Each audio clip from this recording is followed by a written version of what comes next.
Okay, so a simple video topic for today has to do with stealth camping and the type of car that you're driving. So, if I think that anyone who's driving an RV, that's more than likely going to stand out as, hey, someone's probably living in there or sleeping in there. But of course, I have just a regular car. Some people drive minivans, and usually you can blend in like you're just a regular family car. But if you're someone who happens to have, I don't know, just a lot of noticeable junk in your car, if someone was to peek in the windows, if you have curtains in the windows, or everything seems to be blacked out, that could be suspicious.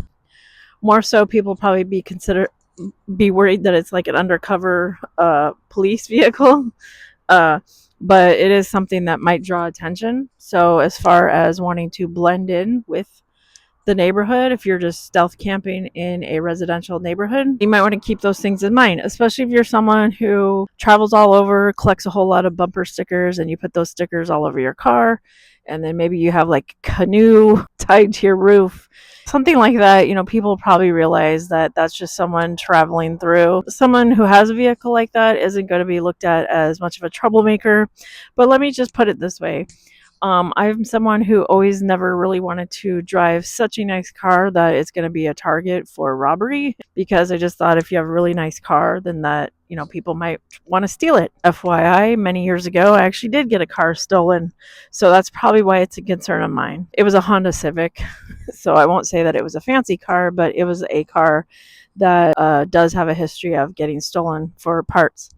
Anyways, that car was never recovered, and who knows what happened to it. I had to go buy a new car. So you guys don't want to hear my tales of woe on that.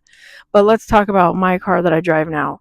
Probably a concern would be that if your car is very like run down, does that stand out? My car does have some damage to it. And broken windshields, cracked up bumper. Maybe that's going to stand out to someone because those are signs of blight. And a lot of times people are looking for vehicles like that because they think like, oh, is this some rundown abandoned vehicle that needs to be towed away?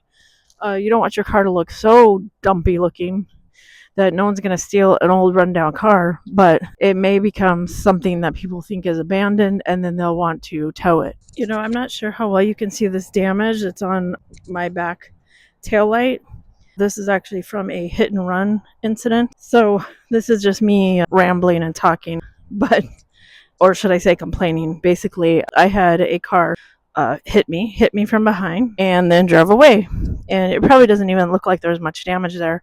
When it happened, it was raining. I called the police and I said, this car just drove away. I'm following behind it because, I wanted to get the license plate number to tell them, here's the person who just totally like hit me and then drove away. I mean, that's illegal, right? So they basically told me to stop following the vehicle, that I needed to park my car immediately and wait for police to show up. So I did, even though at that point I had the person's license plate number and all that stuff. So I told the police, police showed up. I showed them like how there was damage on the back tail light. But the thing is, it was raining when the police came, and like the beaded up water on the tail light basically like made it very difficult for you to even see the cracks where the light was broken. And so they're like, well, we don't see any damage. And I was trying to say like, yeah, it's right there. It's damaged. Like the light doesn't even turn on anymore. Like I'm going to have to replace the light.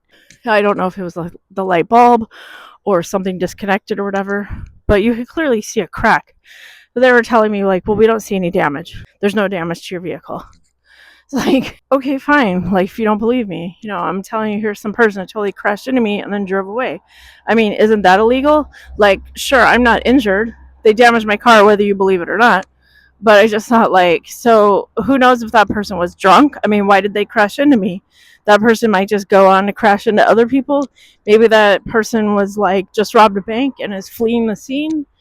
Of course, I'm coming up with all these so-called scenarios that, I have no proof of those scenarios. But basically, the police kind of like refused to do anything. They said they didn't see any damage and went about their day, and I had to go about my day in repairing the light. So the reason why I point out that crack there, that noticeable crack, maybe it's not so noticeable in the video, but the light was broken after that. I had to get the actual light bulb inside there replaced, and take it all apart. I did it myself. I didn't like go to a shop or anything, but it was a hassle, and it wasn't anything I was going to file on my insurance or anything like that.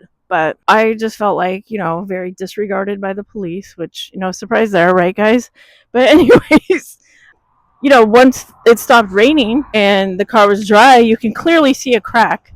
So for them to just like say, oh, well, there's no damage, and then at that point, it's like, okay, well, it's later when it's all the car's dry and it stopped raining. So it's a couple days later. So if I was to even follow up with the police, in that point in time, I'm thinking the police are probably going to think like I damaged it myself just to like, I don't know, to get their attention or whatever. I just felt like whatever I assumed the police would do to basically blow me off some more. So, of course, I never followed up on it. That person who crashed into me, like, they're just living their life. And that's the way it goes. So, that's just part of owning a car. This doesn't really have to do with living in a car, but it does suck to have your car damaged by an irresponsible person. Police do nothing. And besides, what were they going to do anyways? And it's not like they could pay to have it repaired. I still was going to have to pay to have it repaired. So it's not like we're going to go to court over some cracked taillight. But, it's just frustrating. It's just like life's inconveniences. As far as cars getting towed, I know that's probably the number one main scary concern people have of when it comes to living in their vehicle. Now, in my experience, usually, unless there's definitely a sign saying that this is a towaway zone, usually what will happen is they will ticket your car well before they will ever tow it away. If a car has a whole bunch of tickets on it, then yeah, they might tow it.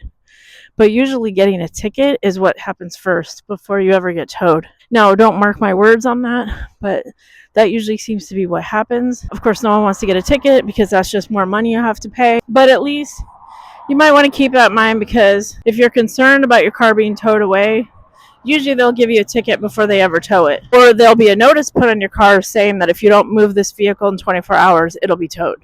So, just keep that in mind. So just a short video today talking about stealth camping. If this is your first time watching me, I know now we're at the end of the video. But of course, I want to say watch my other videos if you're interested in the topic of stealth camping, living in your car. And another topic I like to cover is employment, because there are people that work full-time and live in their car. That's just part of life, because getting an apartment or paying for a mortgage for a house is very expensive here in the United States. So I got attacked by a wasp, so I will cut this video short. Thanks for watching.